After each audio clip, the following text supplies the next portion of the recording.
Everything that brought me alive, rolling around like monsters, playing with the monsters. They brought me alive, but got no alibi. It's a lover's fight without an alibi. It's up my innocence without an alibi.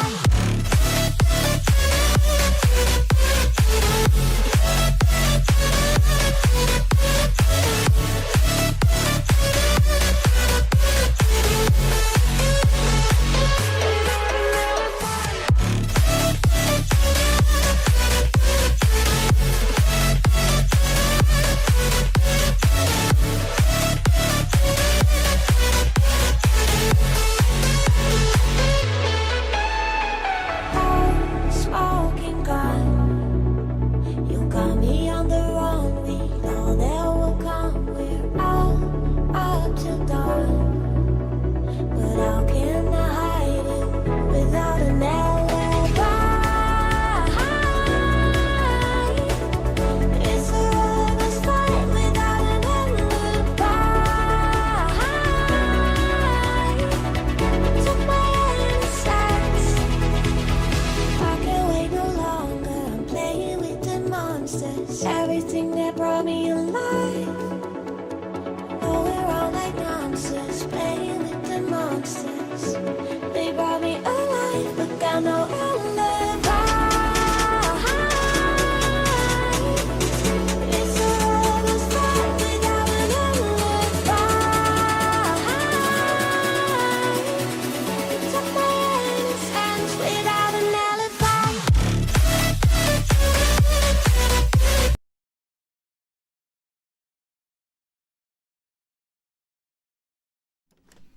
And we are live. What is up, everyone? Welcome back to my live stream. My name is Tyler Ramsby. Super pumped to have you here. And hey, just so you know, in case you're new, I am live streaming on 3 different platforms. You're welcome to join on whichever platform works best for you. But I am live right now on Twitch, on LinkedIn, and on YouTube. On LinkedIn and YouTube, if you just search for my name, Tyler Ramsby, you should be able to find me. If you want to watch me on Twitch, just go to hacksmarter.live and it should bring you directly to my Twitch page. But yo, what is up, everyone? Wasn't actually planning on streaming tonight. Those of you who follow me, you know that Thursday nights are usually my night where I go boxing. That's kind of my one other hobby.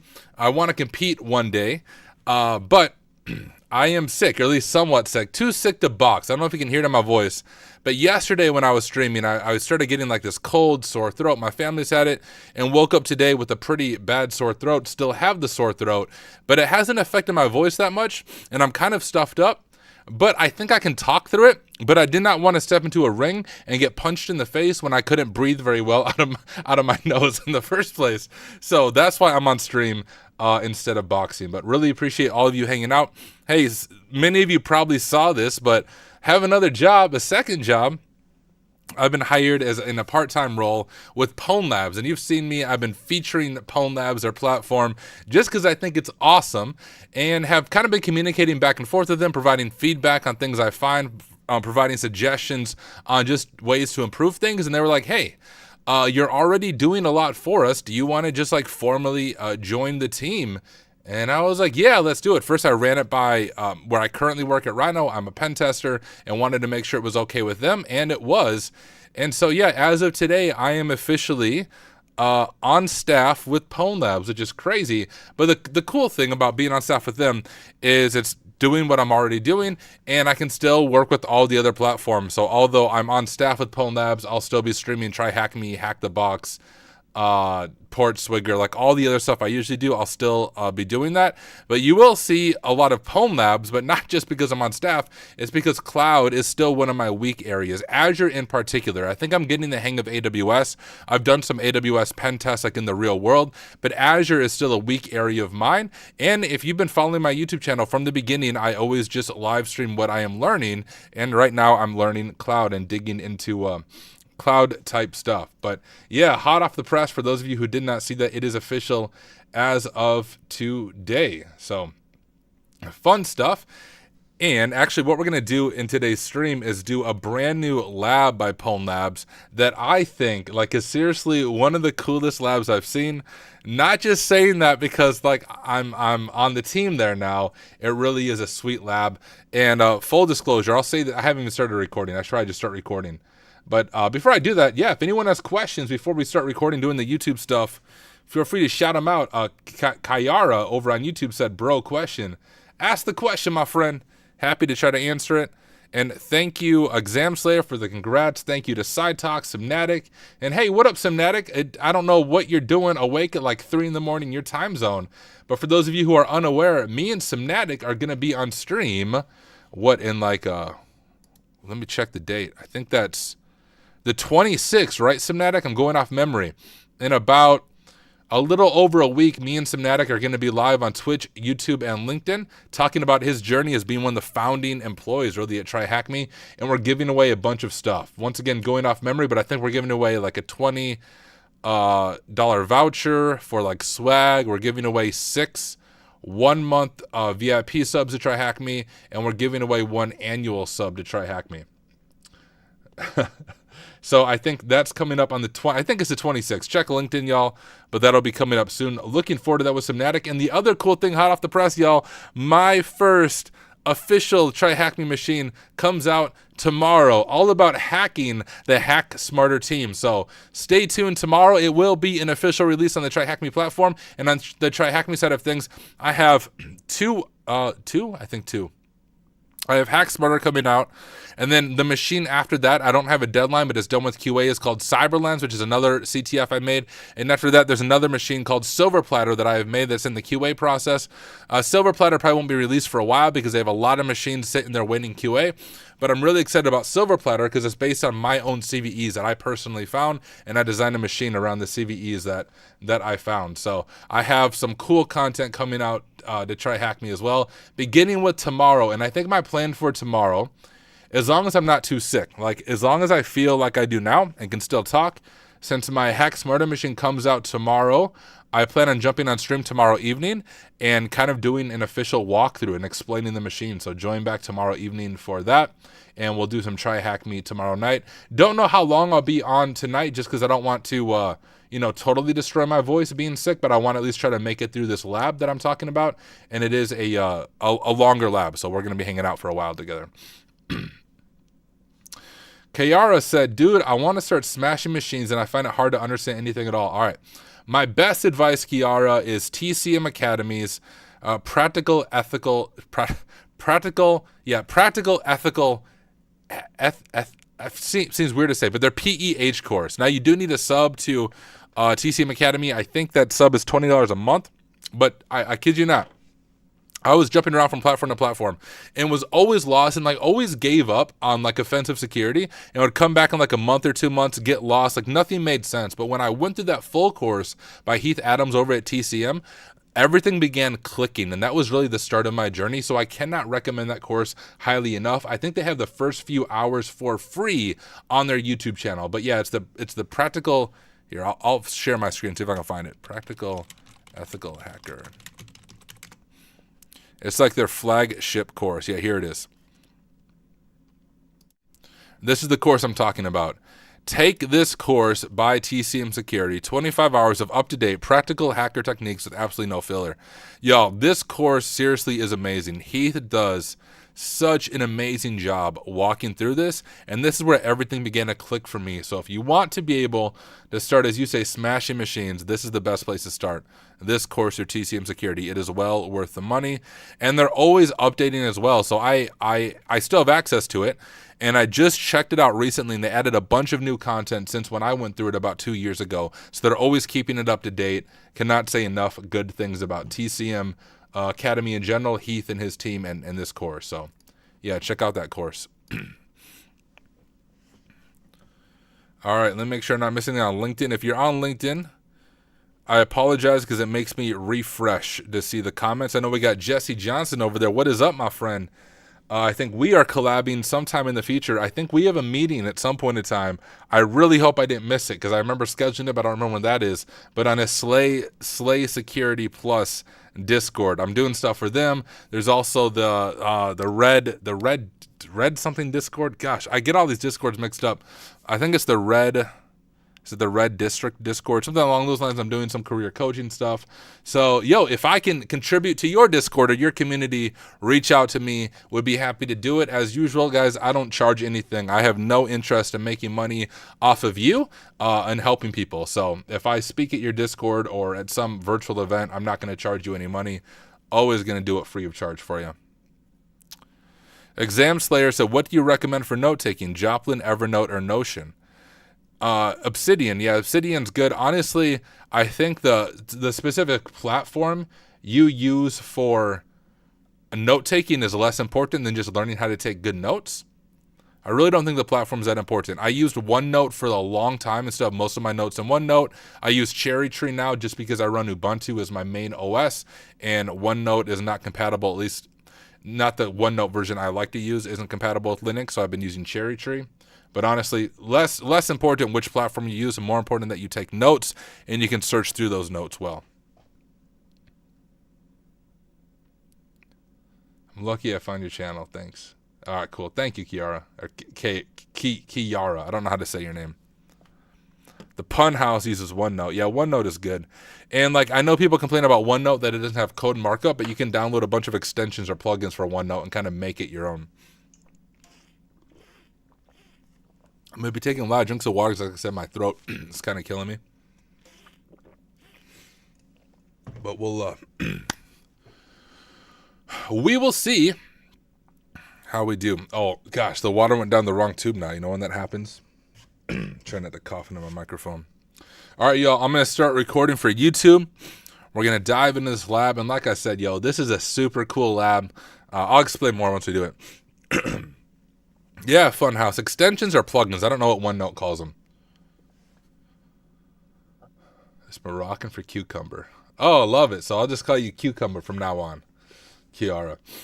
Am I saying it right? Is it Kiara? Like Kiara? Kyara?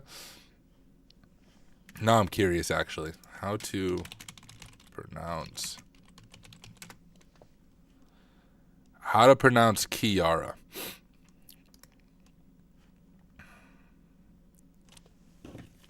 All right, gotta hear it. Kiara. What? It didn't. I didn't hear it.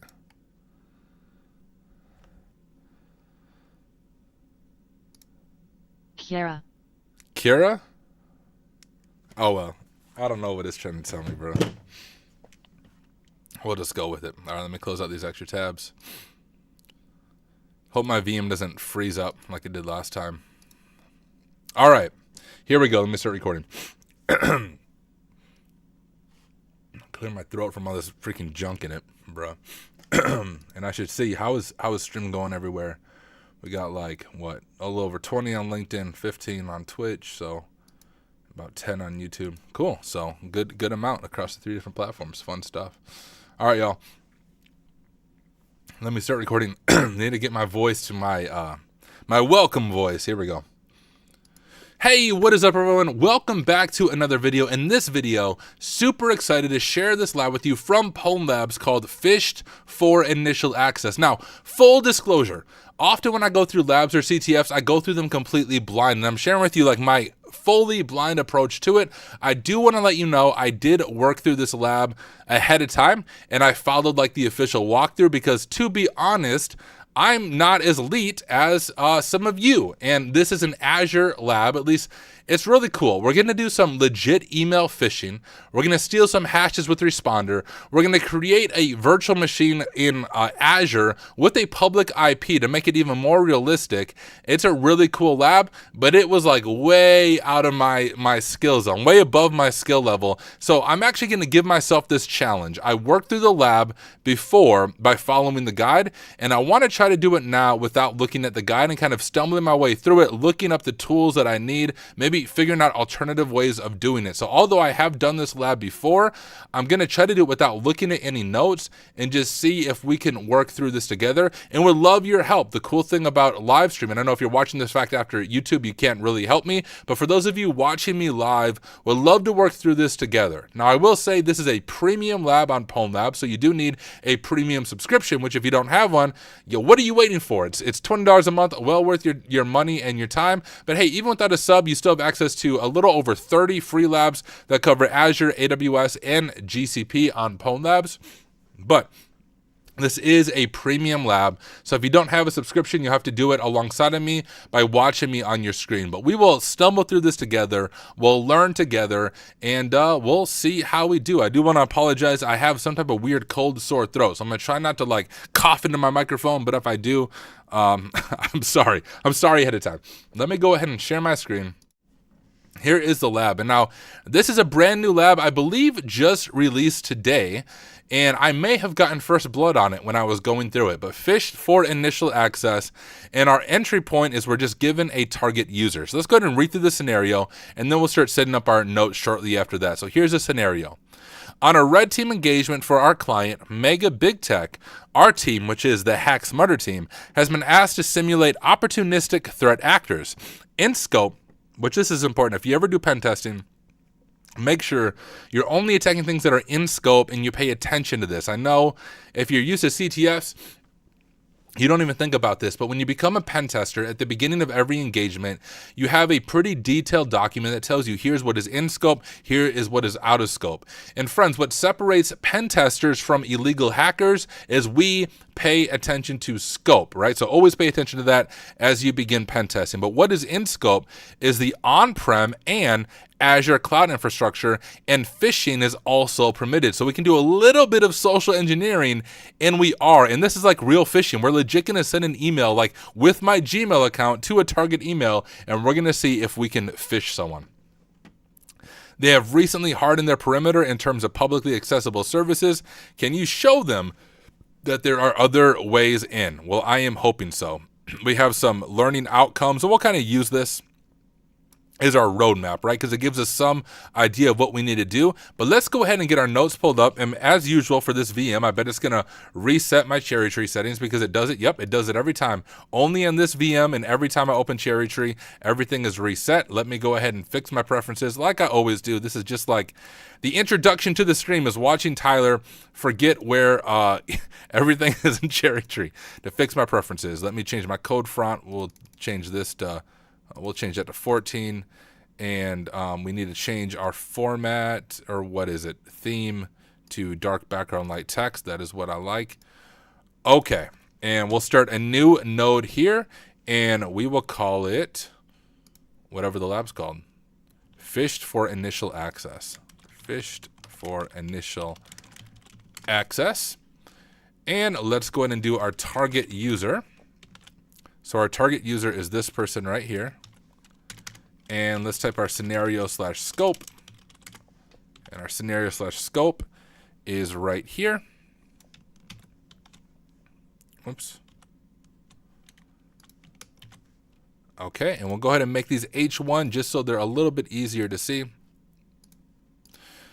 So we know phishing is permitted and on scope is on-prem in Azure. So everything except for, I guess, AWS and GCP or DigitalOcean, but their Azure infrastructure, their on-prem infrastructure is all in scope. We want to keep that in mind. And we begin with a target user. And let's go ahead and just type in like our learning goals, because this will help for those of you like me who are new to this. The learning goals will help you kind of stumble your way through it without looking at the full walkthrough. So we'll just jot these down, like here is the purpose of this lab. Here's what we want to learn. And we'll go ahead and put those in there. So we can see kind of our first goal.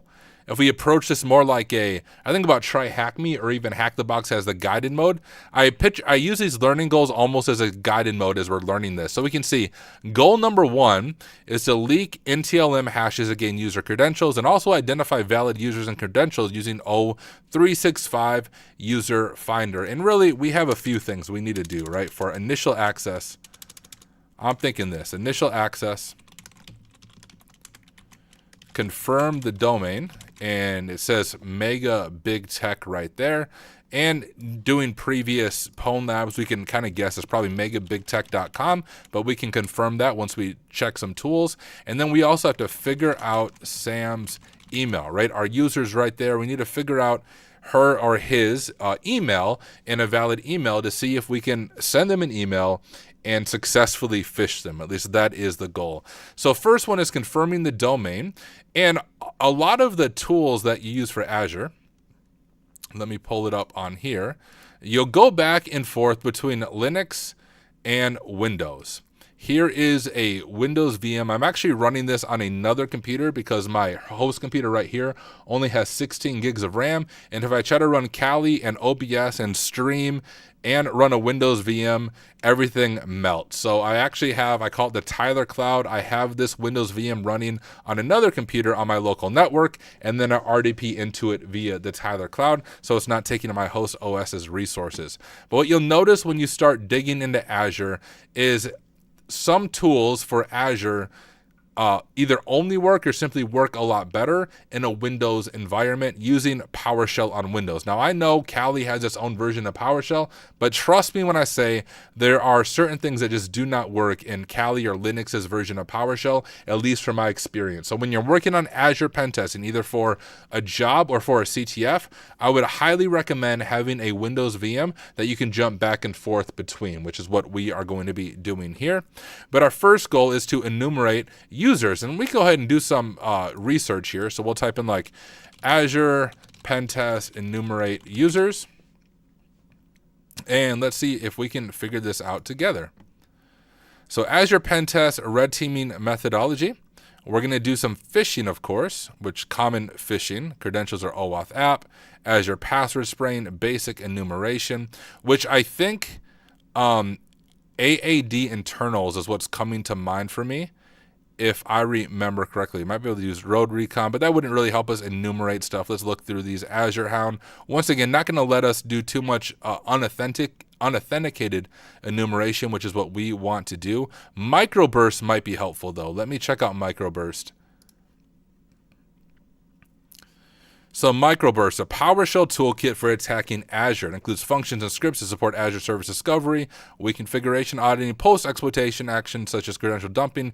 It's intended to be used during penetration tests where Azure is in use. And if we look at our learning goals here, here's the tool it recommends in the official walkthrough. But I thought, let's see if we can find some alternative ways of doing it, because I think it's always good as a pen tester, as an ethical hacker, to be able to do the same thing in multiple ways, because when you're doing an engagement for a client or even a CTF, the tool you always rely on is just not going to work, because that's how life works, and you have to have these backup plans. So I always try to look at the official way of doing it and then figure out, okay, what are some other ways that I can do this? I think we have, let's look at the Microburst wiki real quick. I already have this installed. So authenticating, we're not going to authenticate because we don't have a password yet. But let's see, what can we all do? So get AZ domain info.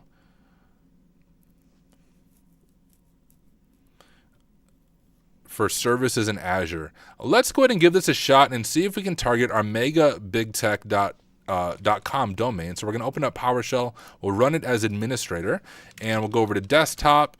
And I believe I have tools here, which I do. Beautiful. And I'll go ahead and make this text a little bit bigger for you all. Let's go to font. And how about that? All right. So we have our tools here, and I see my microburst folder right there. So I'll cd to microburst, clear, dir here, and we'll import module microburst. And if I remember right, this always takes a couple of minutes. So while it does that, we can look at some more documentation on what we can do with microburst. So this will collect configurations and general information. Is there any username enumeration for microburst? So we have this. Miscellaneous. Invoke Azure blobs, enumerate Azure subdomains, owner persist. You know, I'm thinking AAD internals might be better. Let me show you AAD internals. And I believe with this, we can do some pretty decent unauthenticated enumeration. But once again, I'm going off of memory. And so we'll see if I am right here. So get tenant and manipulate functions.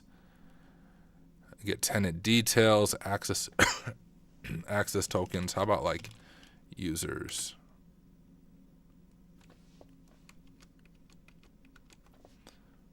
Well, I don't think that's what we want. MFA manipulation.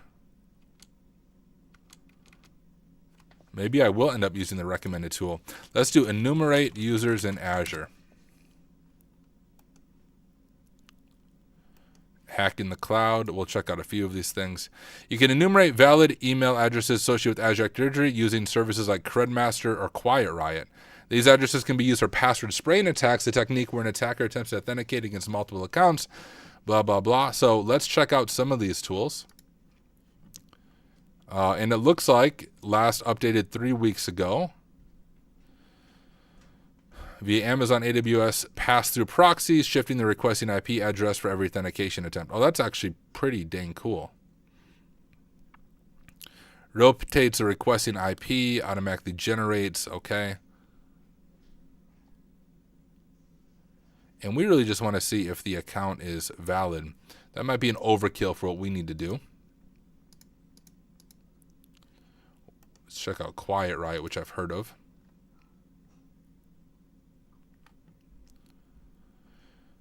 Root email, users and roles, Azure Active Directory users, and Google Workspace. Okay.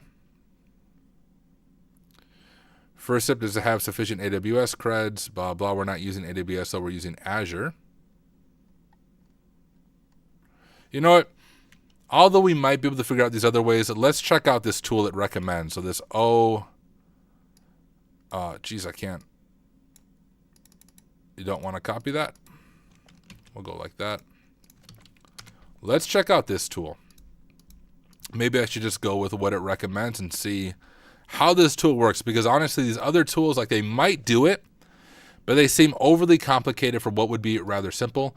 And I suppose you could honestly just use the Azure Council maybe as well to do some basic enumeration. So O365 User Finder. O365 User Finder is used for identifying valid O365 accounts and domains without the risk of account lockouts, which that's important, right? Especially if you're doing a pen test, you don't want to lock out every account. The tool parses responses to identify the if exists results flag is null or not, and responds appropriately if the user is valid.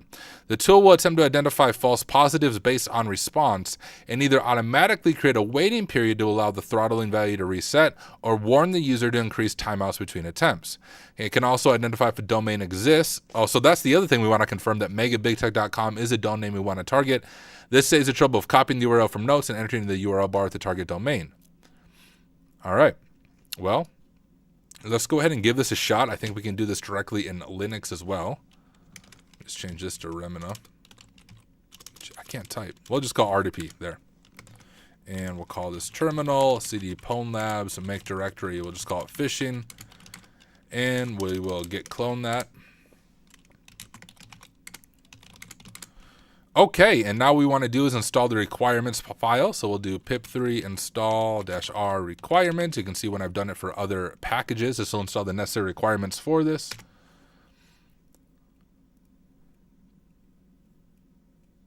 I think we're okay. Python 3. Okay, sweet. So we have that. So first, let's see if we can validate a domain name in O365. So we'll do that. And the domain is megabigtech.com. Okay, so it does exist. Let's go ahead and grab that for our notes. Because if you're doing an actual pen test, you want to take good notes. So we'll grab a picture of the command we ran and that the domain does exist. Right, so here's our command. Here is proof that the megabigtech.com domain exists. We'll go ahead and copy that. And for now, we'll just drop it in our main notes right there. And now we need to figure out the Sam's email, right? Sam Olsen.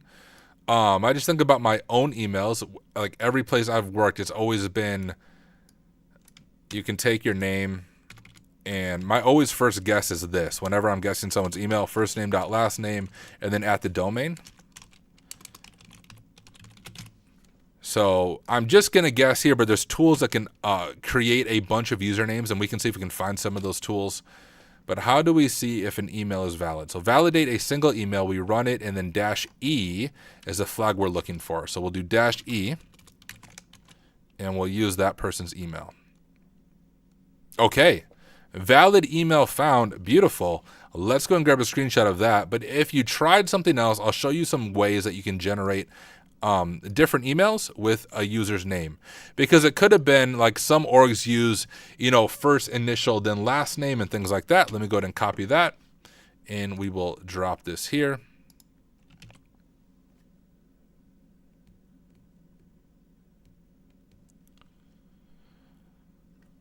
Do you find doing these improves your hacking skills? By YN? Yeah, that's why I do them. Now, to be clear, I'm a pen tester. Like, I like to use the word hacking, but it does have bad connotations, y'all. I don't break the law ever. I am fully ethical white hat hacker. So the stuff you learn from me, please don't use in malicious ways. But we have that. Now, if we did not know the email, there's some things that can create different usernames. I'll just see if I can even find one by Googling. So like username generator GitHub. Simple based on it. So something like this would work just fine. Right? So simple username generated based on a list of name and surname. Anything like this, if you run this without, okay, so we'll even just try it, right? Even though I have the username, let's just do this for a POC. CD to username generator. And let's just see if I do, whoops. So give it a user file. So we'll just call it nano user.txt and Sam, is that the name? With 2 S's, right? Sam Olsen. Okay. So give it a user file. So we'll call it user.txt. And our output is sam.txt. All right, so you can see it created all these usernames. We would just append at megabigtech.com. You could do a simple bash script to do that. But you can see if we did this, we'd be able to find it this way as well, because we see sam.olsen, which is the correct email. So if you didn't guess it kind of on your first attempt, which, like I said, first name dot last name is always what I guess when going for a valid email. If you didn't do that, you could also find it that way. But we do have our valid email.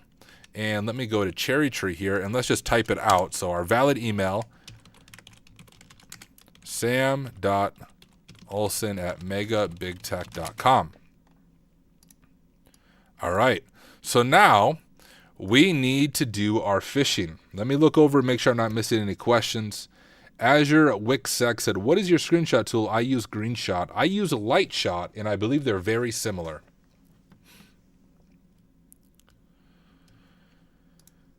So there we go.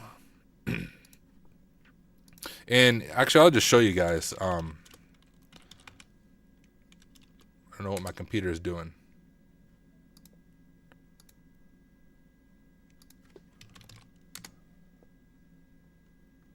Computer's squealing at me. That's never a good sign. Hopefully you guys can't hear it. So if you were like, if we go over to our, if you're not awesome at bash scripting, which I am not, I can usually stumble my way through it, but it's a lot faster to have ChatGPT do it. So is our sam.txt one. So if we didn't know how to do this, we could say, hey, write a script that will take usernames on separate lines and append mega, whoops.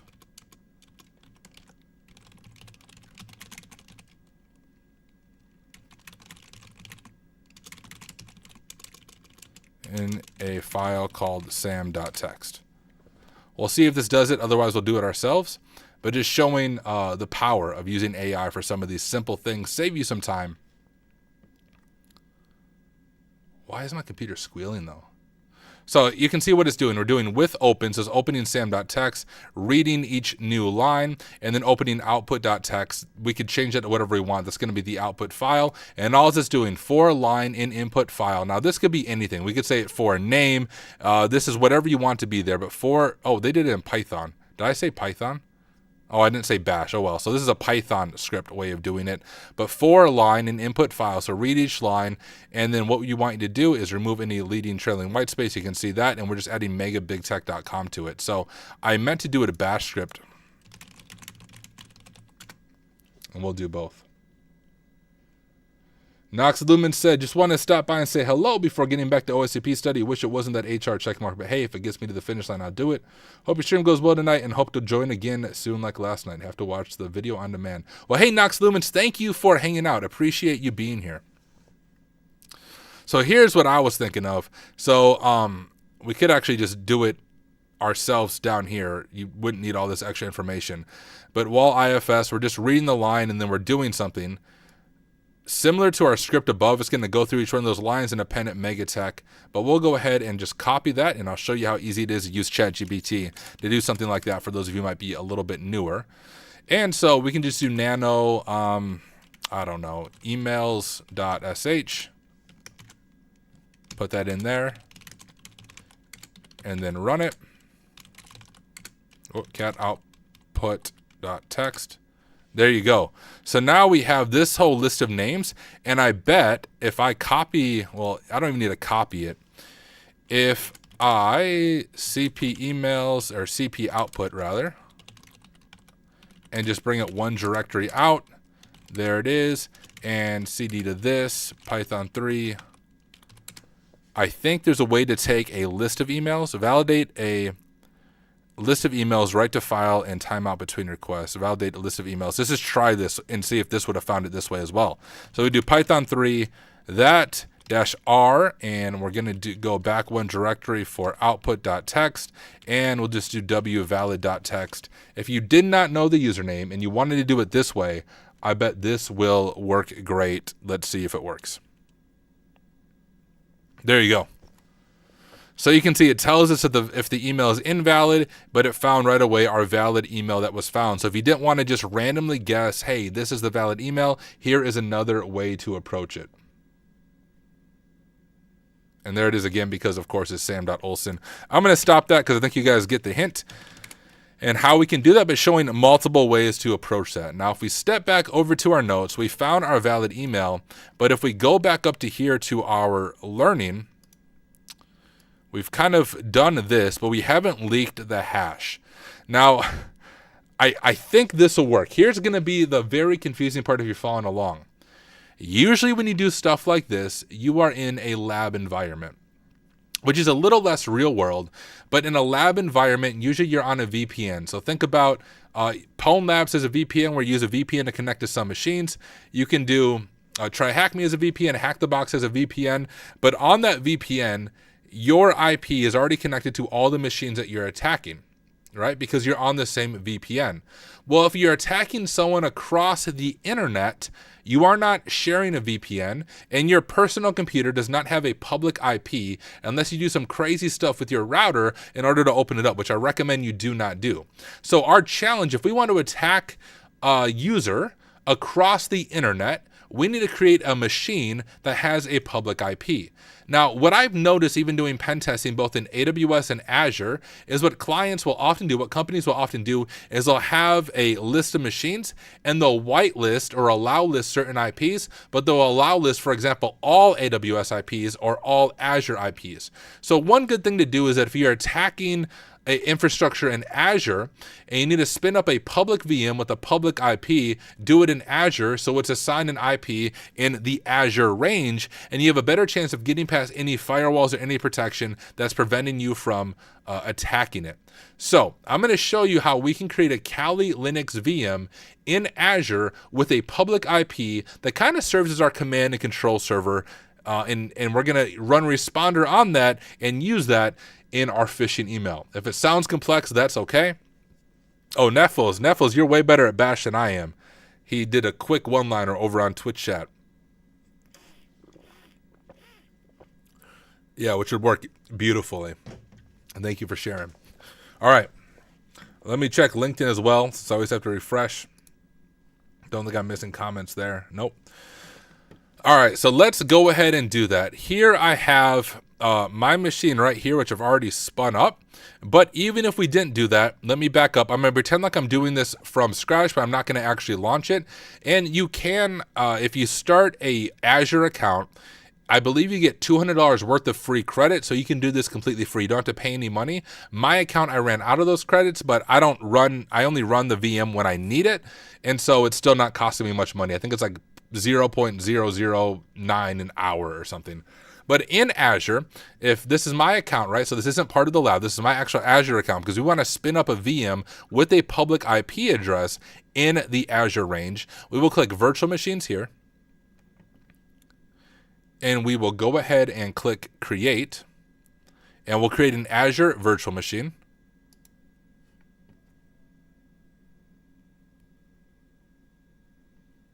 Gosh, what is that squealing?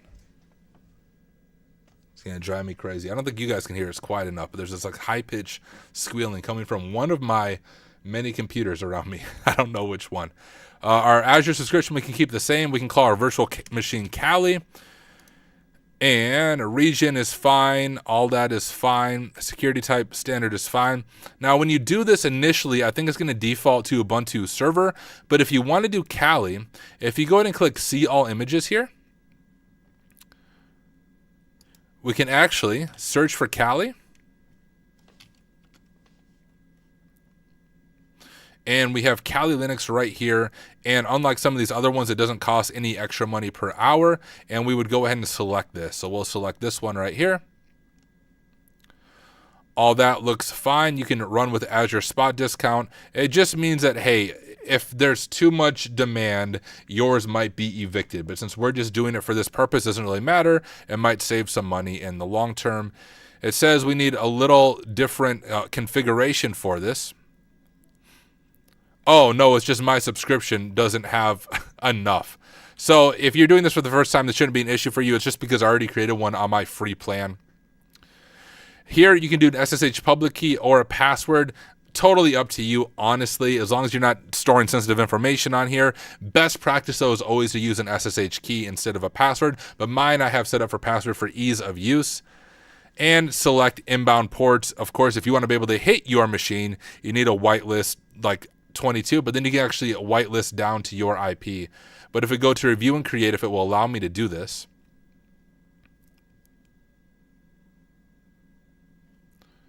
yeah, so it's not going to let me because that error that we saw before, because I already have my other VM. But here you would just review, you would create the VM, and it wouldn't take long to spin it up. And then you would have a Kali Linux VM in the cloud that has a public IP that can serve almost as your command and control server. So you have this public IP out on the internet. For now, we're going to go back to my actual virtual machines. You can see my Kali machine right here. And we are going to go ahead and boot this up. We'll hit start on it. And you can see there's my public IP. Shouldn't take too long to start up for us. And then we'll connect to it, like I said, via just SSH password authentication. The other thing that you will have to do if you're following along with this lab is you have to configure it so that it is internet facing on like everything. right? Because if you can imagine, I think it's on the networking tab. If we are running responder and we want to, oh, that didn't work. If we are running responder, maybe let's do virtual network. I can't talk and think at the same time.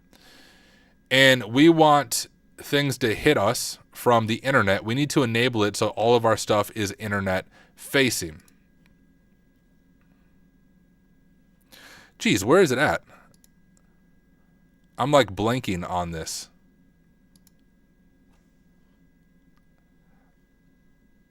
Address space. Here, let me back out here real quick.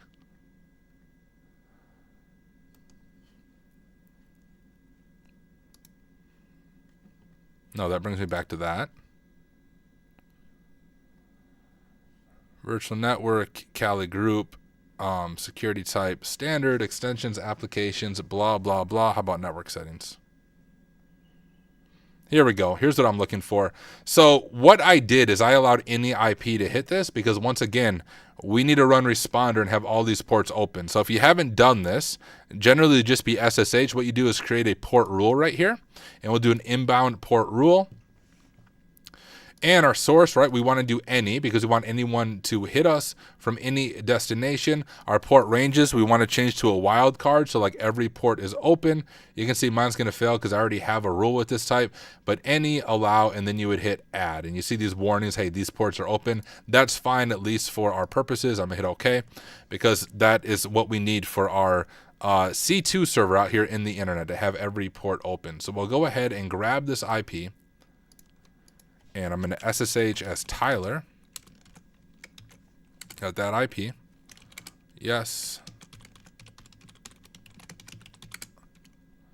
And there we go. So I know it's very confusing because it says Tyler Kali and Tyler Kali, so it looks like I'm on the same machine. But actually, this machine right here is actually going to be our Cloud Azure machine. Right? So I'm going to change this over to, we'll just call it our C2 server, but this is going to have a public IP on it. Open a new tab, and we'll call it terminal. But this is my Kali VM right now being hosted in Azure with our public IP. And one way we can do that is if I go over to my web server, I have this index.html that says hello hackers. You guys can actually go ahead and connect to this right now if you want to. So if we do Python 3-m, HTTP server, http.server80, we'll host a simple Python web server here. And if we grab this IP, this 20.62.43.254, honestly, you can go to this in your browser if you want to, but we'll just show that this is internet facing. Right? Hello hackers. This is my web server out on the internet right now. And you can see, look, so some of you are getting it. I apologize if I'm doxing your IP, but honestly, who cares? They can't do much with your public IP anyways. But you can see y'all are trying to hit my web server, and that's showing that it is internet facing. I'm going to go ahead and stop that now. But it is internet facing, this Azure VM that we just spun up. So with that, now we need to do some phishing emails. Now, like I said before, I did work ahead and go through this lab so I know kind of the format it wants. But we're going to use responder and try to get the user to open, like run on their Windows machine, and then go to a directory or an SMB share that does not exist. And we're going to try to get their NTLM response and then see if we can crack that to get their password. So what we need to do is on our C2 server, we're going to just run responder-I, and we'll do our network interface here, which, you know, we should probably do it as root since it says it won't do it without being root. So, yep, we'll go ahead and do root. So now we have responder running. So we have responder running. We have a valid email here. So let's go ahead and grab this valid email. And let's open up just my HackSmarter Gmail account. And we'll do Sam Olson. And what would be an interesting phishing email? Something that would be believable. Urgent. We'll just call it IT security update. Hello, Sam. The IT support team at megabigtech.com is requiring you to update your Excel software. Failure to do so will lead to being immediately fired. This is of urgent importance. Please do it right away. We have tried to make it really easy by hosting it locally on our network. Steps. Is it, what's the short key to open run on Windows?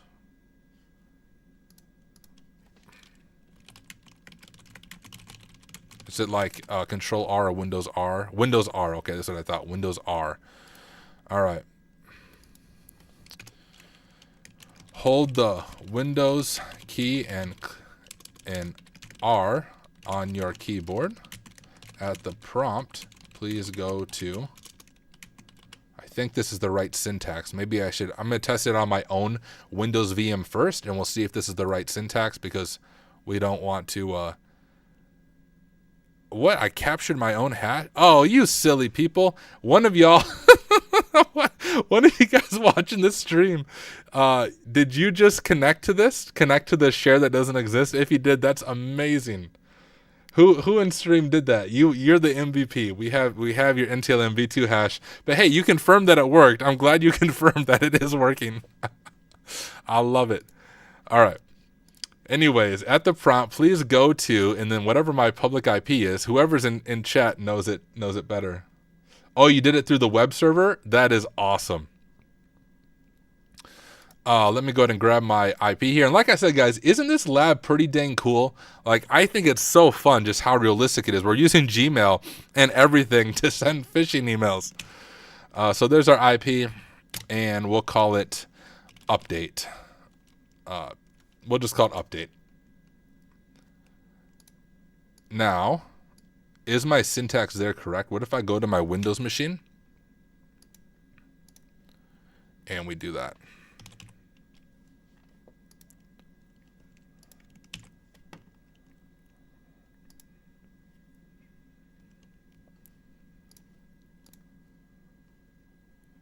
And then actually you can see when I was testing this before, I already did this, but this is my computer I just did that on. So that syntax is for sure working. It should capture their NTLM hash when it comes through. So hold the Windows key and R on the keyboard. At the prompt, please go to that. Update. Thanks for your attention to this very important matter. Oh, thanks for... All right. How's that look? Schedule when to send it. All right.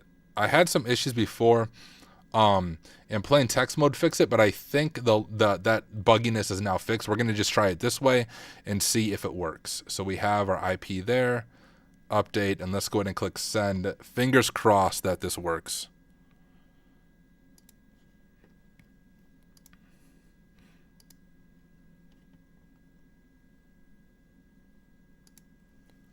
All right. Where are my other sent emails? What?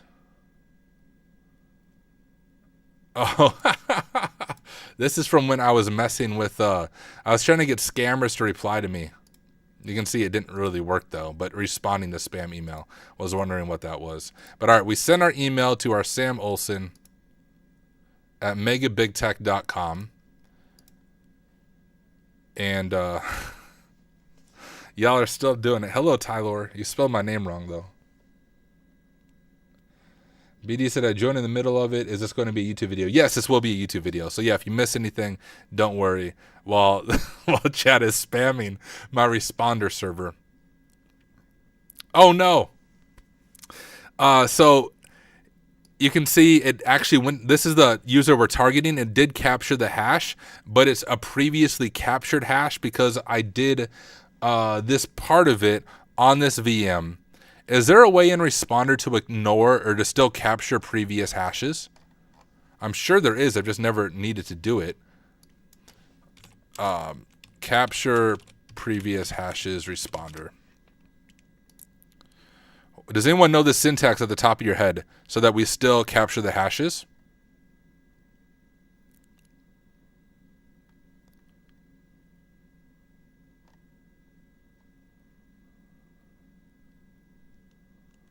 Oh. So we might be able to find the hash here. User, let's check this out.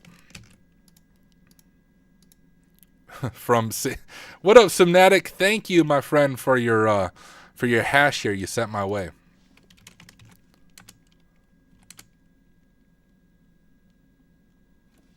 So this one right here, maybe?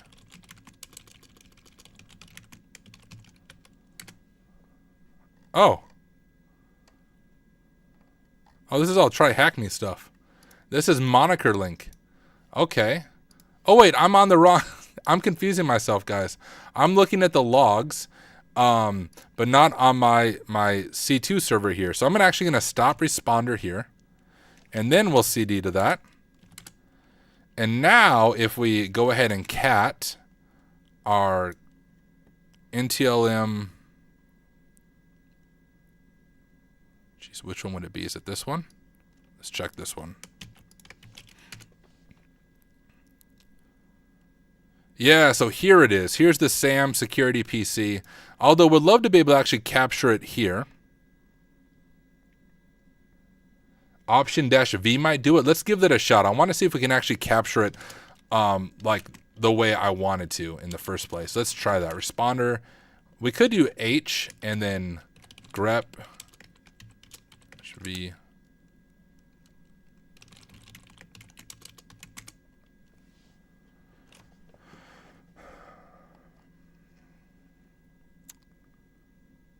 So analyze allows you to see that request without responding. Network interface to use. Poison all requests. Returns a basic. Enable answers.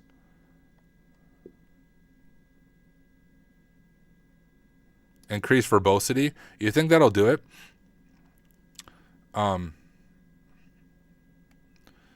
Maybe clear the log. How do I even clear the log in responder? Do I just delete those log files? Oh, here we go. I just saw delete. So this file right here. Responder.db. Find here, name. What is the, well, we'll just try that.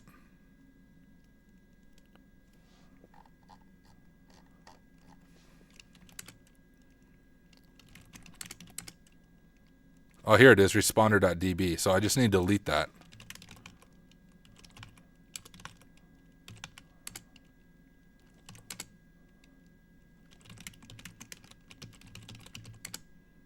All right, let's try this again. I have to send the email to our user again. We'll just pretend like they're really dumb and they're going to click it again. And but we'll do sudo responder-I at the 0. All right, feel free to send in your hashes again. I'm going to email Sam again. Sam Olsen.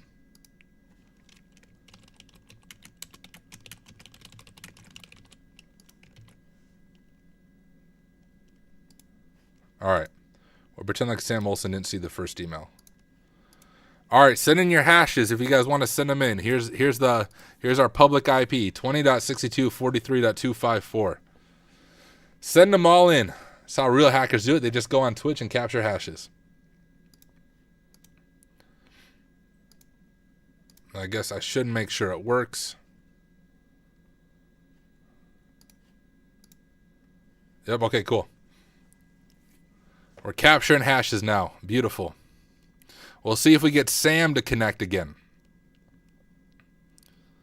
Should work. I guess if not, it's because Sam wisened up to our attempt. But we did see the hash attempt to come through. I can always go back to the logs and grab the hash there. But wanted to see if we could see it happen live as it happens. Check out chat. Make sure I'm not missing anything. Refresh LinkedIn. Nothing there. Simnatic said, give V a try. I'm just curious. Pretty should do it. Might depend on responder version. Oh, shoot. Well, I already deleted the database, so it's probably not a good test. Come on, responder. You guys send me some hashes. At least I want something to watch on my screen as I wait for Sam to attempt my little Excel update process. So far, we just have CyberGuard here. Whoever CyberGuard is. Hey, there's Sam. So that's what it should look like. We have Sam at the security PC attempting to update their Excel, and it sent us their NTLM v2 hash. So we can go ahead and copy this hash now. There's Simnatic. Thank you, Simnatic, with love. Appreciate you sending that over. But we'll go ahead and copy this hash. I'll leave that open for a little bit. Y'all can keep sending your stuff if you want. So here we go. PwnLab CD phishing, and we'll do nano sam hash.txt. And now if we do hashcat-h grep ntlm v2. Okay, so 5600 I think is the mode. So hashcat-m for mode. If you're new to hashcat, that's just the mode. And sometimes, honestly, hashcat will try to auto-detect. So first, let's just see if it will auto-detect the hash type. And then for wordless, I always get John and hashcat confused. Do we just specify our word list this way?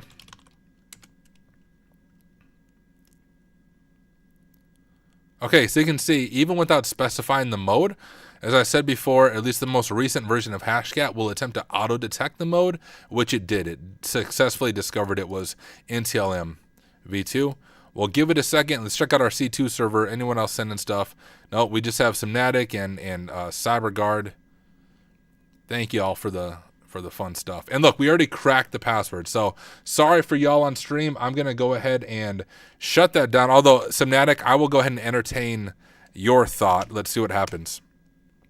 So Simnatic, go ahead and do Simnatic with love again, and we'll see if it shows us your hash. Since we already have it, it should say, hey, it's already been captured, but if the -v mode still shows hash, we'll find out for sure if you try to send it again. I guess I could too.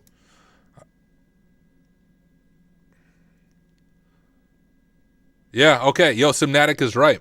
So anyone else is doing this, you can actually re-get the hash by doing -v for verbose mode, and it will go ahead and capture it that way as well, and it will continue to show the captured hashes. So thank you, Simnatic, for pointing that out. Appreciate it.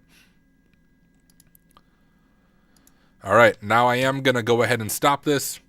And to save money, I don't believe we need this virtual machine anymore, so we're going to go ahead and turn it off. To save money, I don't want Azure to charge me. In the chance that we do need it, we'll go ahead and turn it back on. But for now, I think we're good to go by turning it off. But we have our hash and we cracked it, which I didn't grab a screenshot of that. If we were taking notes, it would have been good to take a screenshot of the hash being captured by responder, but I'm recording it on video, so I can always go back and find it. But we do have the password right here of the Dark Knight. So let's go ahead and capture this password.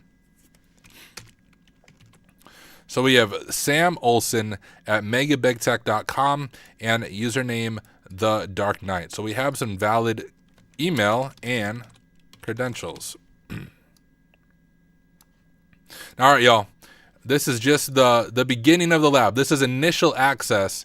You guys tell me, isn't this lab pretty cool? Like there's some CTFs. It reminds me a little bit of like the Red Team Capstone and Try Hack Me, but I've seen. Gosh, I don't actually think I've done any CTFs where I actually use Gmail to send a phishing email and set up my own C2 server in the cloud with Azure in order to do that. So really cool, I think. Like, I just, this blew me away when I was working through it. Like, how does it do this? Yeah, Simnatic, it does. PwnLabs has a bunch of stuff like this, and actually what they're releasing soon is called Thunderdome. Thunderdome is going to be like a Red Team challenge network. I think it's 6 or 9 flags, but it's going to be a mix of like on-prem and Azure and GCP and AWS. So like all 3 of the king cloud platforms and working your way through it. So the cool thing I've noticed about PwnLabs is there's no CTF-y puzzly stuff. All of it's very, very realistic and up to date. Does Azure charge for the public IP if the machine is shut off? You know what? I actually think they do. Good call. So you're right. I think Azure does charge for the public IP. So let's go ahead and remove this because I don't want Azure sending me money. We're going to delete our public IP. What? Oh, I have to unallocate it from the resource. All right, I'll do that later. I'm not going to spend stream doing that. But good call. I would have to research it, but I think Azure does charge for the public IP. So if you're following along, you'll want to go ahead and delete your public IP so that you don't get charged for that. That's how cloud stuff try to get you on this. But okay, we have our hash right there. Let's go ahead and try to log in. I'm going to close some of this other stuff out. We'll keep GPT open. And I'm going to go and open a new tab, new private window in particular, Azure Login. We'll do sign in. And let's just see if we can sign in as this user. Sam Olson.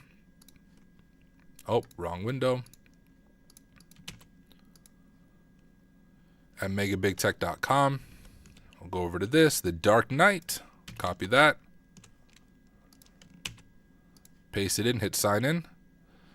Okay, so it looks like we may have gotten signed in. We'll hit yes to stay signed in. Do I have a coupon code? Hey, guys, I actually do have a coupon code. Was going to share it on Discord later, but if you want a premium sub to Pwn Labs, I can get you 15% off. Okay, let me check the coupon code real quick.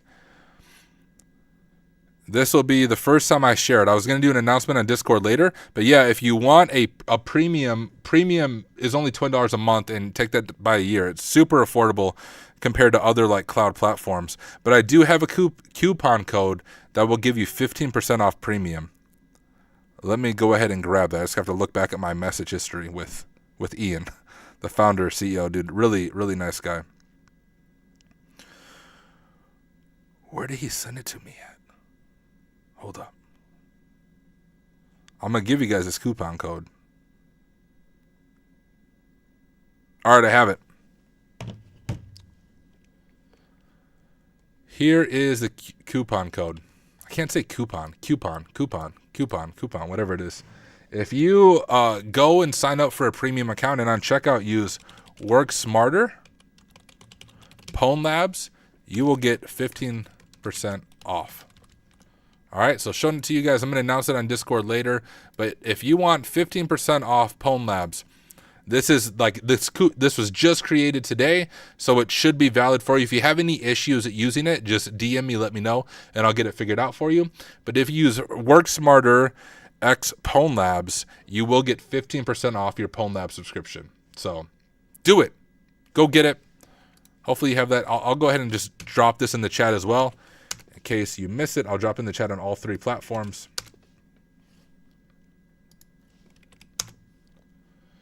And yeah, the Discord, good call. I will go ahead and grab a link to the Pwn Labs Discord and drop that as well. I'm just going to share my face for a second because I don't know if I'm logged into Discord. The Discord I was actually going to drop it in, though, is the Work Smarter Discord. But I was going to invite people to the Pwn Labs Discord, so I'll go ahead and drop a invite link real quick to the Pwn Labs Discord. Come join. Tell them Tyler sent you. But there's the link for the Pwn Labs Discord. So come join in there. But here we go. We are logged in as Sam Olson at megabigtech.com. And we can see, okay, Sam had a recent resource of a logic app. Now, logic apps are sort of like Lambda functions if you think of AWS. And one thing I discover all the time in AWS pen tests, and when I say all the time, I mean like almost every pen test, I'll discover sensitive things such as access keys or credentials or AD creds, whatever it is, being stored in the code of Lambda functions. And it's the same thing we often run into with logic apps. You can find sometimes some sensitive stuff being shared in the code. So if we go over to Logic App Code View, I believe is what it is. We can look at the underlying code for the Logic App. And actually, yeah, here it is. We have some authentication to a website. Can we actually go to this website?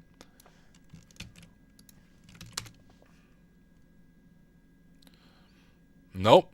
But we do have some possible credentials here. So for our notes, let's go ahead and take a screenshot of this. And we'll highlight this authentication right there. Control C. And we'll want to go ahead and grab that in clear text as well, just so I don't have to try to type from a picture. Not clear text, just regular text rather. Okay, so we have this username.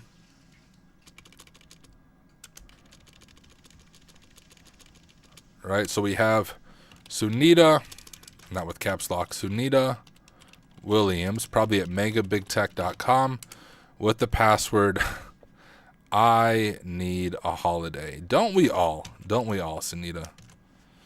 You're really going to need a holiday when we compromise your account. Let's go ahead and check out Sunita's account. I'm going to sign out here.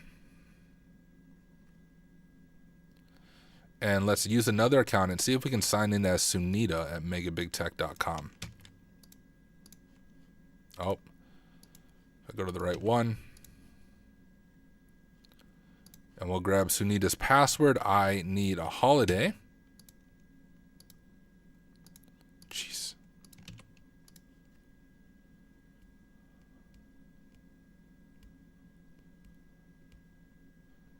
And we are authenticated, but there doesn't seem to be too much we can do. Try to view account.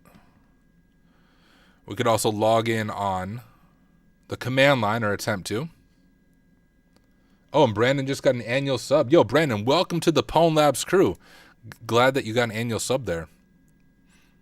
Let's try to sign into like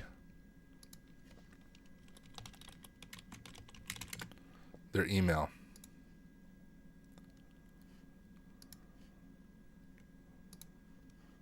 All right, so Sunita Williams.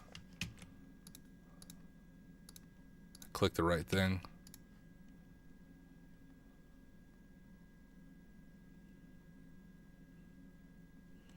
Boom. Okay, we're signed into the email. And what do we have here? We have another account and some other stuff. Let's check out this email. From Sam, who we compromised. Hi, Sunita. Got a reminder about having to take the phishing training again. Do I have to do it? It's a month, a year, and I forgot my password for the portal. Yes. Yes, you have to.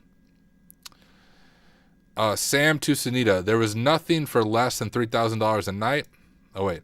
Hey, Sam, just got back from the trip. I submitted my expenses. I had to reset my password for the expenses system. If you see a large expense for the hotel, it's because nothing else is available. For $3,000? What kind of hotel was she staying in? And we have this, Sunita Adam, and then we have her password. So Forsaken has a question. What if Sunita had two-step verification on? So actually in the official walkthrough, I'll show you this. There's some ways we can bypass MFA because Sunita does have MFA turned on in some areas. Like let me check. There's actually a tool called, I think it's called MFA Sweep. I just always try naturally the console first. But if we try to log in as Sunita, I think here, so if we do like connect AZ account, we go to add another account and we'll go ahead and do our Sunita user. But basically this is a cool part, and I apparently bypassed it with my weird way I'm doing the lab just by using the console, and then I didn't think that was going to work. I didn't think it was going to let me just log into her email. I didn't do this the first time I was doing it. Like I told you, I went through this lab once, but when I try to do it myself, I always try to think of alternative ways to accomplish the lab, and this would be an alternative way to do it. But in the official walkthrough, you actually grab Sunita Williams' I think access token or refresh token, and then you can actually download emails with the cool script. So I'll show you that way. Even if I complete the lab my way, when we go back through the walkthrough, I'll show you another way of doing some of these same things. Like I said, it's always good to know more than one way. So there you can see, we can actually connect to her account via PowerShell here, because you can see she has MFA turned on. But one common misconfiguration you'll see in the real world is MFA will be turned on for some resources, but not all resources, just by a misconfiguration or a mistake by the system admin who enabled it. So you can see we have MFA here, but we didn't have MFA when we hit our email. Very interesting. So I'll show you some stuff when we get to the official walkthrough. on ways to bypass that if MFA is enabled, but apparently I can just log in as their email and we have some credentials right here. So we're going to copy those credentials down and we'll drop it there. But I do want to take a screenshot of where I found this because once again, if we were doing a pen test, we want to make note of like, yo, we have bad password practices here. We'll grab a screenshot of this so we have access to their email and go ahead and do this. Right, there's that email there, and actually I wanted that up here. There we go. So Sunita, which seems to be ADM is often a thing used for admin account, so we might have some interesting permissions with this admin account. And one thing I always check in Azure, especially when you get access to an admin account, is what kind of secrets you might be able to read.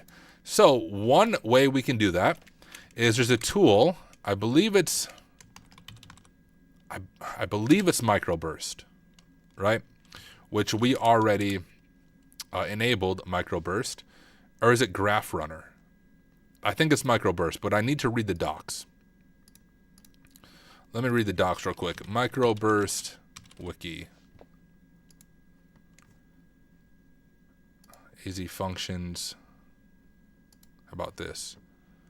Yeah, so anytime you get access to a privileged account in Azure, this is something I always try to run is just get AZ passwords if we can get authenticated, because it will go through, if we have a privileged account, it will check app services, storage accounts, Cosmo DB, container registries, key vaults, automation accounts, Azure Kubernetes service. It will go through all of these, and if it can identify any other credentials or sensitive information, it will pull it down for us. But first, let's see if we can go ahead and authenticate with these credentials. So we'll try connect AZ account. Maybe MFA is not enabled for this admin account because it's kind of account out of the ordinary. Maybe it's used for scripting. Maybe it's not something people normally log into. So maybe MFA isn't enabled. So let's go ahead and grab this. Go here. That at megabigtech.com. And we'll grab our password. Security. Good password.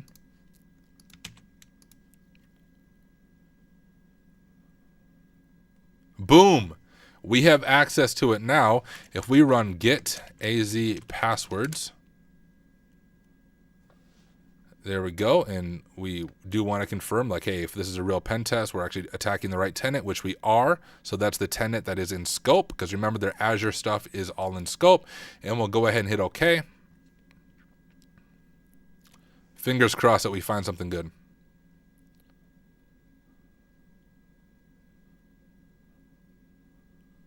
Boom. So from Key Vault, you can see the vault right here. There's a vault called MBT admins. We have the flag, and then we have some global admin credentials. So this would, will this actually work? Can I log in as a global admin on this tenant? So global admin, for those of you who don't know, Azure is kind of like the domain admin equivalent, but in the cloud. But we do have the flag here. So we'll go ahead and grab our flag value. Go over here. I may have to re-authenticate. Yeah. It times out on me. I think my IP is sus. Yeah.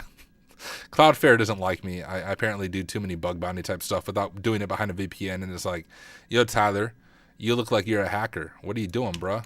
There we go. And there we go. I have the final flag. I completed the lab, but there's a lot more stuff to dig into, a lot of alternative ways of doing some of the same stuff. And I also want to see, can I actually log in as a global admin on this tenant? So let's give this a shot. If I go back over to Azure here, and we'll say sign in with a different account.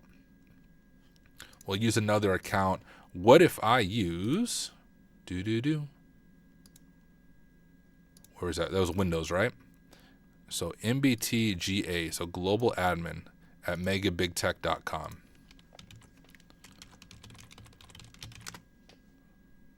Okay, no. So that's just there as a POC showing like, hey, this would lead to full compromise as a global admin. You can't actually log into the tenant as the global admin, which makes sense. But we do have the final flag there. Another way we could have found it is from the actual terminal here.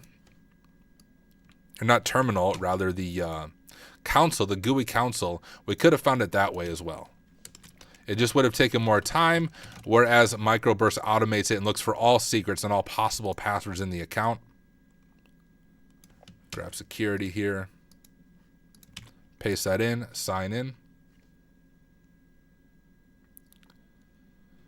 And we have key vaults. I bet that MBT thing, yeah, MBT admin's right there. Go to keys. Oh, there's no keys available. Secrets. Oh, there we go. So we have our flag right there. And then, of course, our global admin cred. So what microburst did is it just automated that process for us, pulled down all the secrets, and we were able to complete the scenario. So cool, y'all. Honestly, I'm curious in chat. Has anyone seen a cooler cloud CTF than that right there? GA would probably work through Azure CLI. Let's try it. I don't know. Like I said, I don't even know if that's a valid account or not, but we could try it. Let's do, I think it's AZ.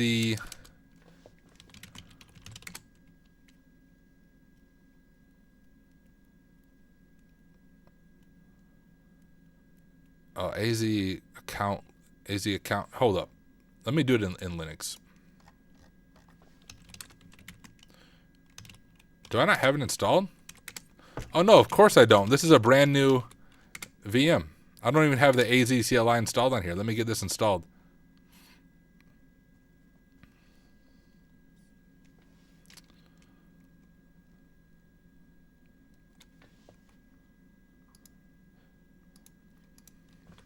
AZ. Or can I do...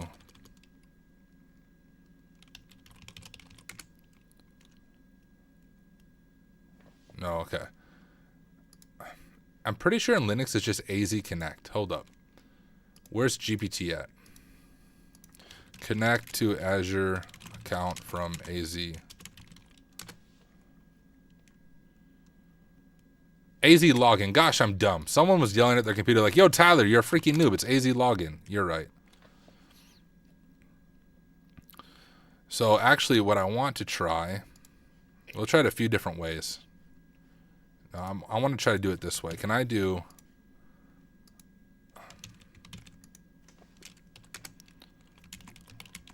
Can I pass it the actual username here?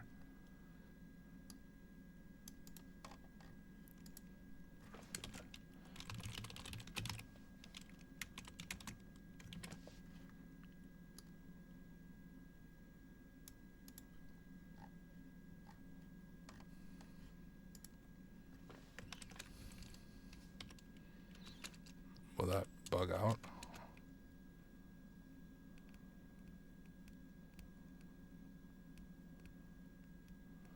The user does not exist in this directory. To sign in, the account must be added to the directory. Okay, let's try AZ login.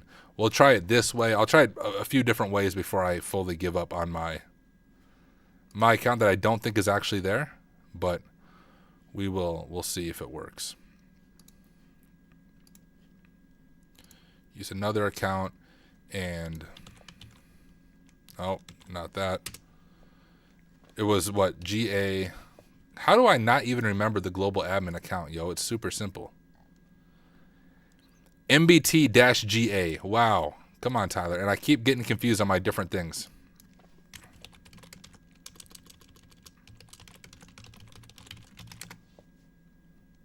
Yeah, it's not going to let us log in.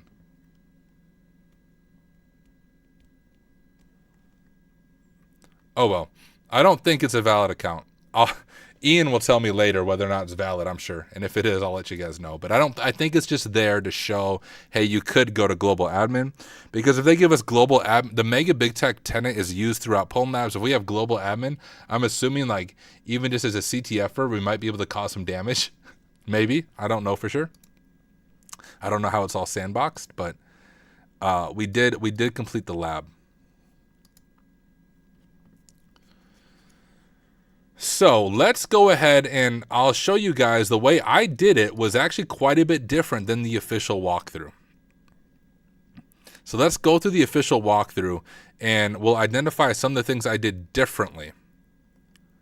So our real world context, I do want to read through this. Network perimeter security has improved a lot over the years, although it can still be found wanting, and arguably in the cloud is an IAM perimeter. Those are the user accounts. Threat actors have instead turned their attention to the human element and social engineering employees as a way to leak sensitive data or gain a foothold within an organization. In this evolving arms race, admins have increasingly been implementing MFA as a way to protect identities.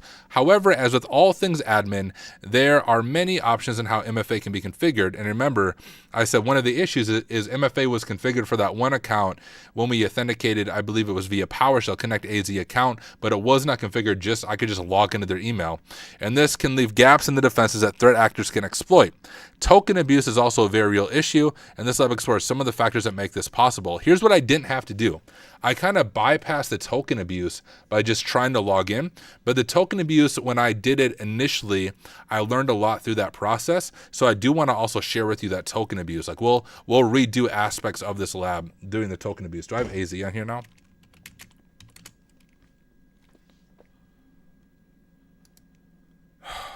I don't want to upgrade. We'll see if we can get away with not upgrading. So these are all things that I kind of did. Here was trying to figure out the name. Remember, we used that script to do it. Then we used that bash script to append at megabigtech.com at the end, and we found our valid user. It explains a little bit about the NTLM authentication that we did for the phishing attack. And here's the key. This is fully hands-on, and we're not on the same local area network as the target user's PC. We'll need to stand up our own server to be accessible on a public IP. In our scenario, we can use a VM from any cloud service provider for this. However, in real life, and this is kind of what I shared, as the company uses Azure, then the Azure cloud IP ranges may have been allow listed, and traffic from the workstation to Azure may also be expected and be less likely to raise alarm. Or if you use DigitalOcean or even AWS, it might not work, but since we're using the Azure IP ranges with our Azure VM, we're able to bypass possibly some of that security. We use responder, right? You guys saw that. I mean, you sent your own hashes to my responder. I think we got good practice with responder. And sending our email, right? This is a notice of legal action. Sam, is the final notification, unpaid invoices, go invoices. So similar to what I did, I just used different writing. And there's a back-end script. This is actually really cool because I was asking Ian, like, dude, how does this actually work? But there's a back-end script that is reading these emails, saving them as .text files, and then parsing out the IP, and then scripting it out to try to go to whatever the IP is. And that's how we're getting that hit on the back end. Because I told Ian, if it doesn't work, you're just going to have to, at 3 a.m. your time, manually click the email. So, but it did work. It worked fantastic. Had no issues at all. And we copy the hash. Of course, we crack it with RockU. Now, like I shared, you don't even have to specify the module. Hashcat attempts to auto-detect it first, and it does successfully auto-detect this hash. You can just hashcat, pass it the hash, give it RockU.text, and it will crack it. And then they, in the official walkthrough, use that user finder again and just did kind of a password spray, but just on one account to see if we could log in. I literally just went to the console and attempted to log in, and it worked. But notice it says valid password, MFA is enabled. So let's read through this. Our target user is using the same password for this computer as for their Microsoft account, super common. It reports that MFA is enabled. However, MFA enablement doesn't mean that everything is protected by MFA. All right, that's key. Azure administrators can also set conditional access policies, the fine-tune MFA policies, and often this fine-tune policies leave gaps that can be exploited. A great tool that can check for MFA enforcement is MFA Sweep. We can directly execute it using a download cradle, or alternately download to the file system and execute it from there. So I can actually show you guys this. If we go over to my Windows VM here and go to PowerShell, get out of this. CD MFA Sweep, import module, MFA Sweep.ps1. Okay, it's not going to copy because, you know, Windows hates me. All right, you guys saw me hit copy. There we go. And so it's going to try to authenticate. and it will tell us whether or not MFA is in use. So it's in use on the Graph API. I'm going to give it a second. So let's go through this a little bit slower. I apologize that it looks so grainy. I don't know if it's Remina that's doing that. But on the Graph API, MFA is in use. The Azure Service Management API, MFA is in use. It tried to log into the 365 web portal with Windows User Agent. Now that's odd, and that might be a false positive because I was able to do that. Like I literally just logged into their email. And authenticated using a mobile user agent. Checking MFA now. So interesting. The iPhone mobile user agent worked. These failed. I have a feeling these are false positives because I did it myself. Granted, I logged in with the Linux user agent and it didn't test that. Maybe it should have tested a Linux user agent. And then single factor, it says everything failed. But once again, I think those are false positives just from this tool. Let's see what the official walkthrough says. The Azure CLI can sometimes be excluded and also worth testing, but we're denied this time. The example below shows how it's possible to exclude certain authentication endpoints from MFA enforcement in Azure conditional access policy, in this case, the Microsoft admin portals. So it's also worth trying is the Azure portal, which is what I did right away. And we got in and compromised the user. I just by nature try to do that first because I'm a noob and I like to use the GUI right away. And of course, we see that logic at which we found. They clicked versions to find different versions. I literally just went straight to the code, like the actual code itself, and I found those same credentials, so a little bit different the way I did it. And we, of course, have those credentials again for that user. They used O365 User Finder to do it, and then they checked MFA being enabled again. So it's worth noting that this is the output displayed for the following conditional access policy. Oh, so look. This is why it worked for us. So let's actually try this. I logged, like I said, remember I said, oh, Linux isn't on there? So the conditional access policy enforces MFA for Windows, Mac, Android, iOS, Windows Phone, but not Linux. So let's see if we can actually log into that account from Linux. Like remember, I just logged into the, here, I'm going to open a private tab. I logged into the user's email and we found that information. I wasn't prompted. I bet if I do it from this Windows machine, it will actually prompt me for MFA. Using Linux was a little bit of a bypass that I accidentally stumbled over without realizing it.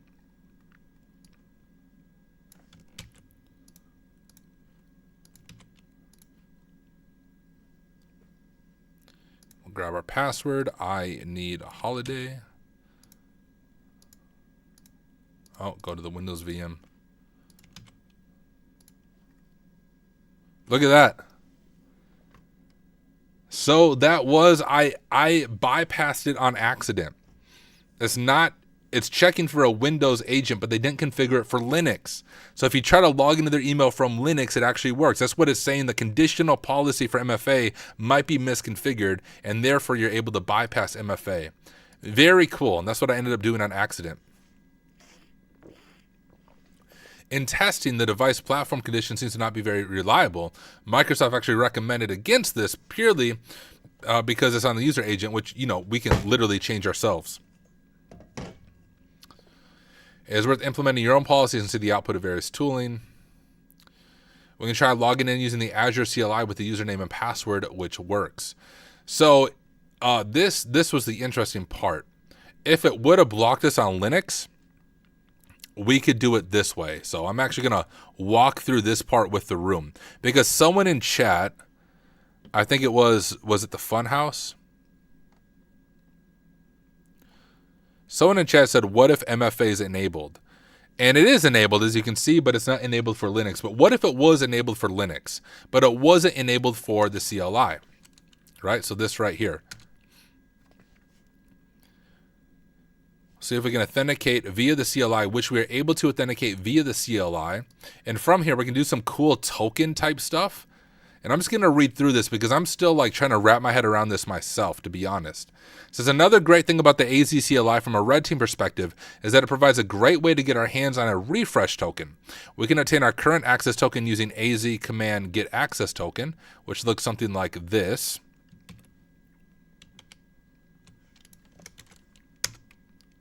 right? You can see our access token there, which is a JWT or a JOT, however you want to say it. In Azure and other OAuth 2.0 based systems, access and refresh tokens play critical roles in managing and maintaining authentication and authorization. At a high level, the important differences between them are below. So an access token is used to grant access to a protected resource like an API, access a proof of authorization. They're short-lived, they're sent with HTTP request, and it's the JOT or the JWT. But the refresh token is used to obtain a new access token. They are generally longer lived than access tokens that can last from hours to days or even indefinitely, depending on the system's config and policies, and they are exchanged with the authentication server for a new access token. Almost makes me think of like, if you compromise a KRBTG account in some ways, that you can forge your own tickets in Active Directory. It's almost like with the refresh token, you can forge your own tickets for that particular user for other Azure services. Right?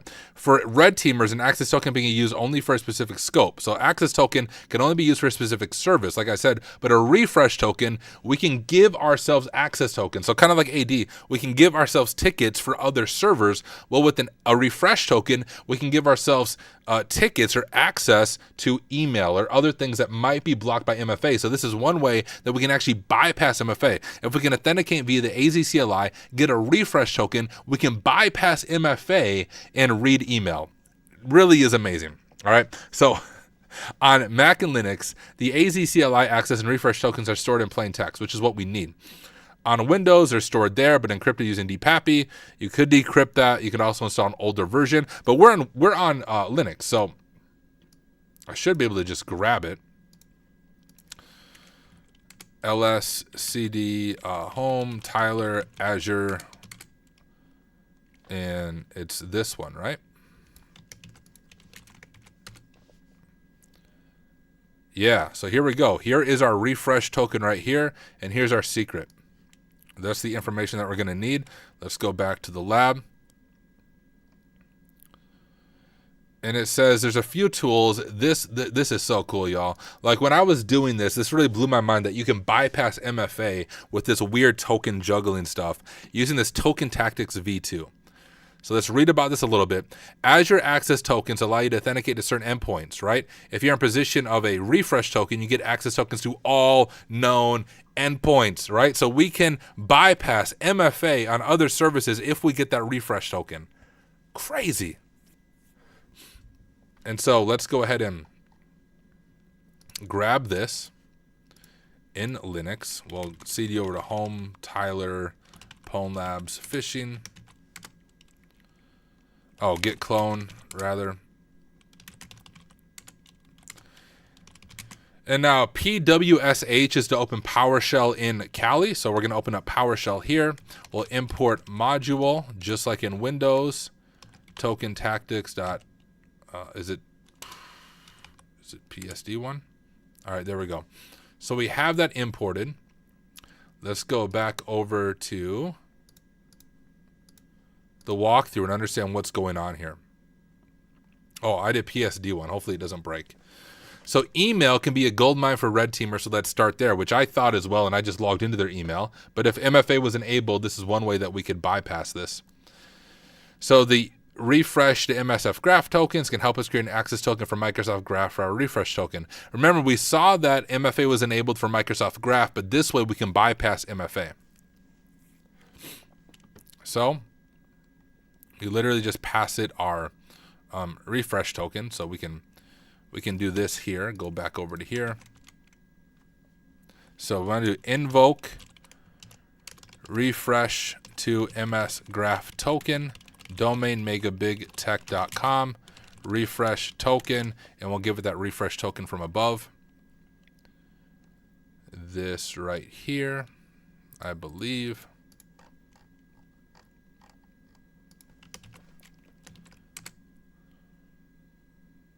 Boom. Okay, beautiful. It worked.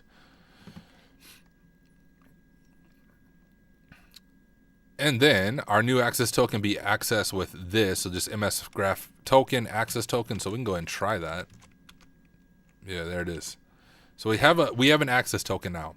Using this Python script, we can try to download email. I'm telling you guys, this is amazing. Let's go ahead and grab this script and I'll show it to you.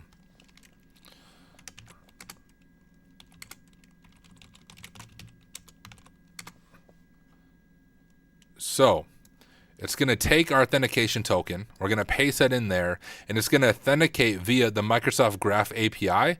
And then you can see, like, if there's a 200 response, we're just going to download all the emails. And then we could search those emails for sensitive information. So let's go ahead and grab this from up here. Copy that. And we'll drop it, our token in here.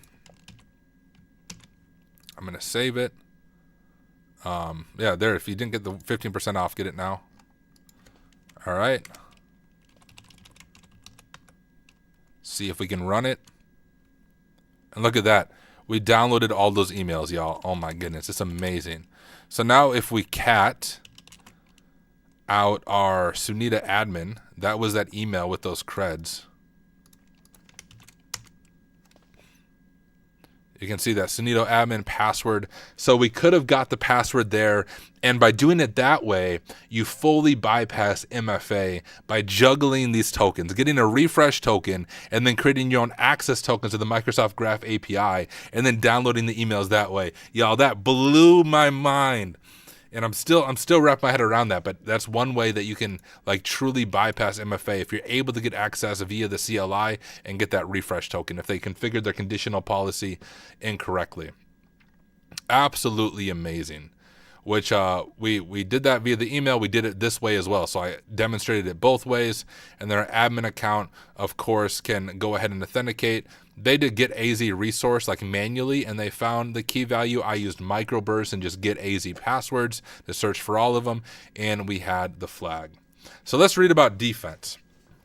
In terms of defense, the MFA sweep activity is quite noisy and will show up in the Entra ID sign-in logs.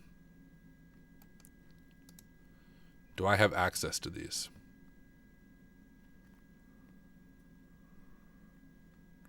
Oh, this is going on this is my actual account.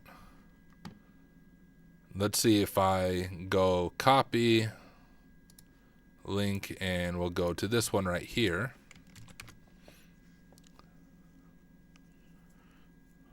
Oh no, I don't have access. So a real admin account would have access to it. You'd be able to see that, and you could see it a little bit on your own account if you pull it up. But you can see that Sunita Williams there. We can also get failed sign-ins from the command line using the PowerShell command like that. And of course, if you have a SOC or any type of software, it should be ingesting this and maybe spawning an alert when you get this many failed sign-in attempts, right? And pulling in IPs, and then you can see if the IPs are sus. We can always use Sentinel KQL to identify indicators of malicious activity, which we can see there. I need to do some more of the blue team labs on Pwn Labs. Like, I'm a pen tester, so I don't do too much of the blue team stuff, but I wanna learn blue team a little bit better. So Mega Big Tech could have prevented this kill chain in multiple ways. Remember, defense in depth. Users will make bad trust decisions, and although awareness training will help, the system should be designed to take into account that bad trust decisions will be made and prevent them. Like Jerry always says in Simply Cyber, Carl, right? There's always going to be Carls. A quick and easy win would be to prevent workstations from sending NTLM traffic to remote servers. Yeah, that's true. But I mean, that would prevent that type of phishing, but there's a lot of other phishing attacks that we could have done for initial access.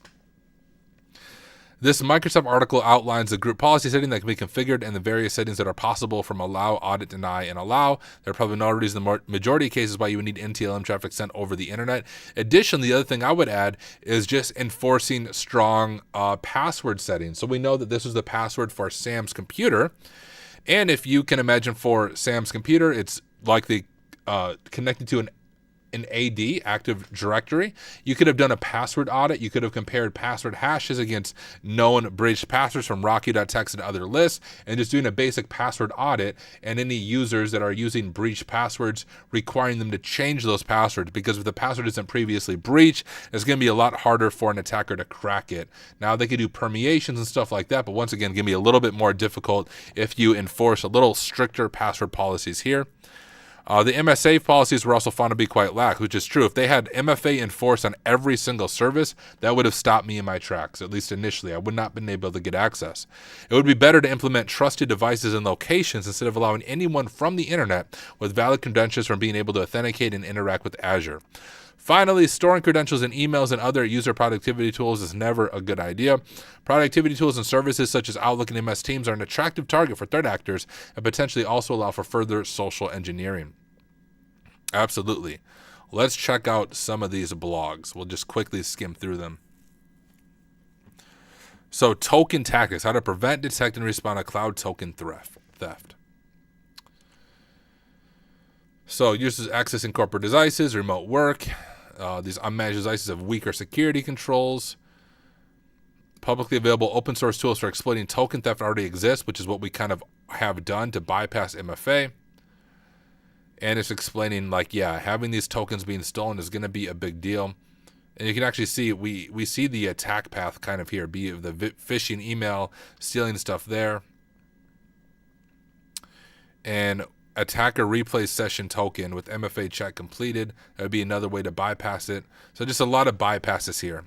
And talking about how to protect it. Reduce the lifetime of a session, implement conditional access policy, all kind of things we've talked about.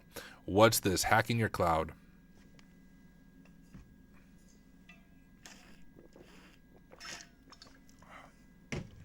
So this talks about token tactics.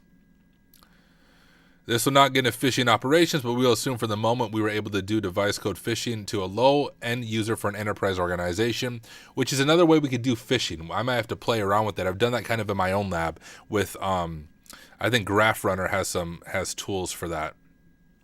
And you can actually set up like a malicious Microsoft app, and when the user signs in, you can steal their access token.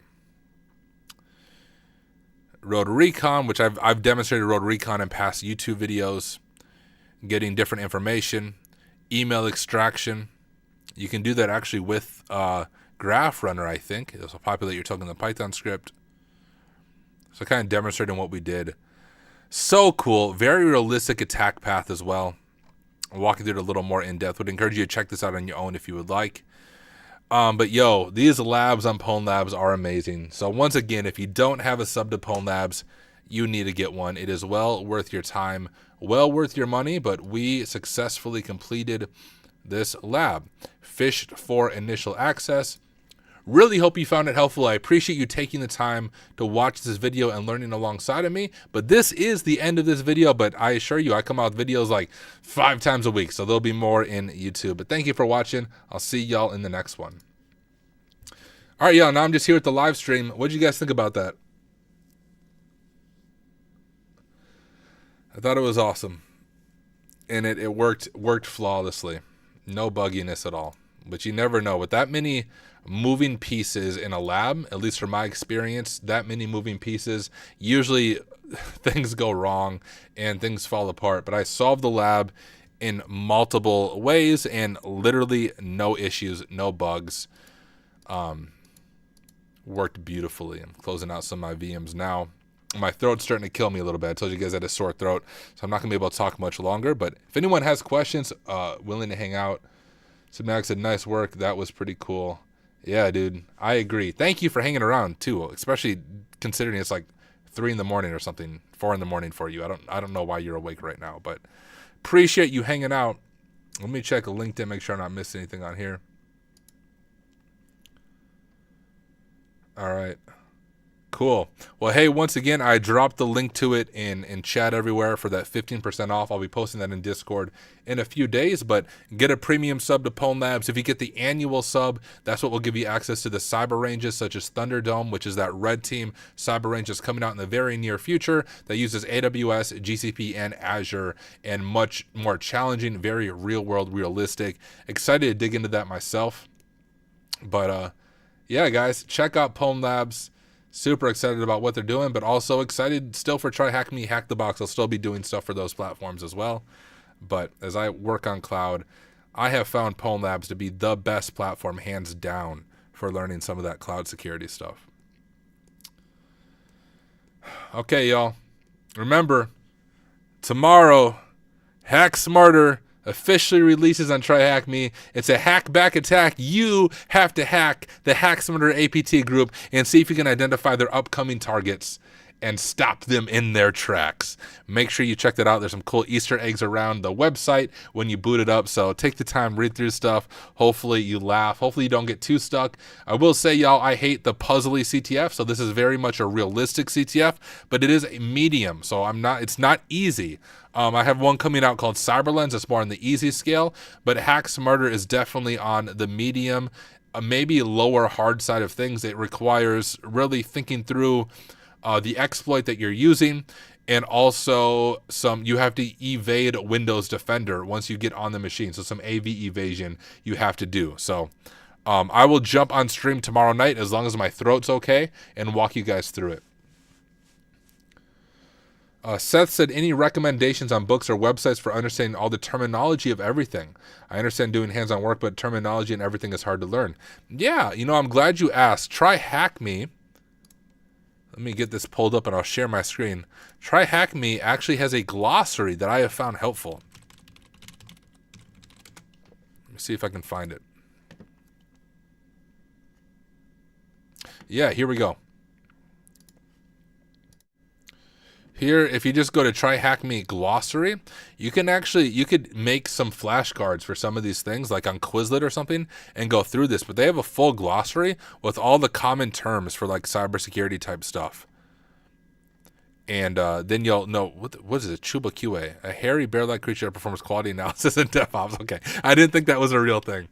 But that would be one of the cool things that I've seen, and that I don't think too many people know about Try Hack Me, is this cool glossary. And you can search for terms like, let's say someone's talking about APT. What are they talking about? Well, it's an advanced persistent threat, a stealthy threat actor, typically a nation, state, or state-sponsored group, which gains unauthorized access to a computer network and remains undetected for an extended period of time. And we even have rooms that go through that. And so you can get hands-on with some of these definitions. So kudos to Try Hack Me for this glossary. This is what I would recommend, Seth. Hopefully you find it helpful.